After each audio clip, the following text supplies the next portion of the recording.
Cholesterol ಮತ್ತು ತೂಕ ಇಳಿಸುವಿಕೆ ಇವಕ್ಕೆ ಒಂದಕ್ಕೊಂದು ಸಂಬಂಧವಿದೆ. ತಾನು ಸೇವಿಸುವ ಆಹಾರ ನಮ್ಮ ದೈಹಿಕ ಶ್ರಮಕ್ಕೆ ಸಮಾನವಾಗಿರಬೇಕು. ನಾವು ಸೇವಿಸುವ ಆಹಾರದಿಂದ ಬಿಡುಗಡೆಯಾಗುವ ಶಕ್ತಿ ರೂಪದ ಕ್ಯಾಲರಿಗಳು 80% ವ್ಯಯ ಆಗಬೇಕು. ವ್ಯಯ ಆಗದಿದ್ದರೆ ಆ ಕ್ಯಾಲರಿ ಶಕ್ತಿಯು ಬೊಜ್ಜಿನ ರೂಪದಲ್ಲಿ ಶೇಖರಣೆಯಾಗುತ್ತವೆ. ಇದು ಹೀಗೆ ಮುಂದುವರೆದರೆ ದೇಹದ ತೂಕ ಹೆಚ್ಚಾಗುತ್ತದೆ. ಆದ್ದರಿಂದ ನಾವು ಸೇವಿಸುವ ಆಹಾರ ಸಂಪೂರ್ಣ ಜೀರ್ಣವಾಗುವಂತೆ ನೋಡಿಕೊಳ್ಳಬೇಕು. ಸರಳವಾಗಿ ಜೀರ್ಣವಾಗುವ ಆಹಾರವನ್ನು ಹಿತಮಿತವಾಗಿ ಸೇವಿಸಬೇಕು. ಕೊಲೆಸ್ಟ್ರಾಲ್ ಮತ್ತು ಸ್ಥೂಲ ದೇಹ ಇದ್ದವರು ದೇಹದ ತೂಕ ಇಳಿಸಿಕೊಂಡು ಕಾಲಕಾಲಕ್ಕೆ ಕೊಲೆಸ್ಟ್ರಾಲ್ ಲೆವೆಲ್ ಒಮ್ಮೆ ಚೆಕ್ ಮಾಡಿಸಿಕೊಳ್ಳಬೇಕು.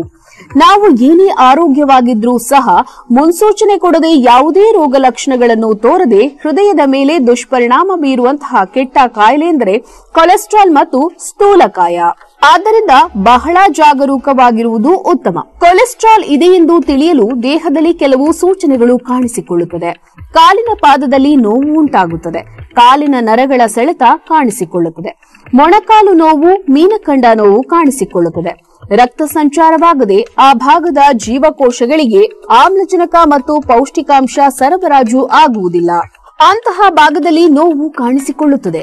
ರಕ್ತ ಸಂಚಾರದಲ್ಲಿ ಏರುಪೇರಾಗಿ ದೇಹದ ಕೆಲವು ಭಾಗಗಳಿಗೆ ರಕ್ತ ಸಂಚಾರವಾಗದೆ ಆ ಭಾಗದ ಜೀವಕೋಶಗಳಿಗೆ ಆಮ್ಲಜನಕ ಮತ್ತು ಪೌಷ್ಟಿಕಾಂಶ ಸರಬರಾಜು ಆಗುವುದಿಲ್ಲ. ಅಂತಹ ಭಾಗದಲ್ಲಿ ನೋವು ಕಾಣಿಸಿಕೊಳ್ಳುತ್ತದೆ. ಕಾಲು ಪಾದದಲ್ಲಿ ಊತ ಬರುತ್ತದೆ.